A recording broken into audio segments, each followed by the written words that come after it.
So Gandalf, for us, when we kind of look at Lord of the Rings, is really kind of the linchpin character. And it's one that we've always enjoyed interpreting because he's got a couple of costume changes or just attitude changes, and he certainly has some of the most powerful scenes in the films. But there's also a certain majesty or kind of stoic epicness about him, and he's a little underplayed even in that regard in the film. So we realized in our premium format layout that we had never really addressed sort of the intro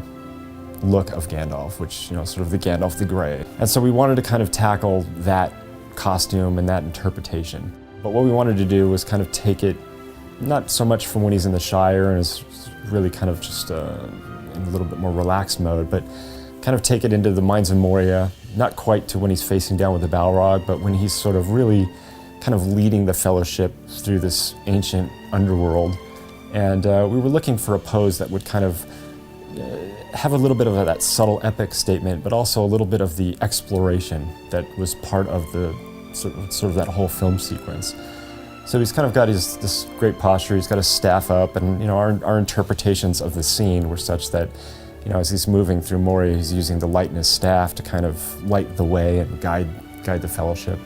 So that's the way we kind of brought the pose into the composition, and we built the composition up with the sense that he's kind of moving down some stairs,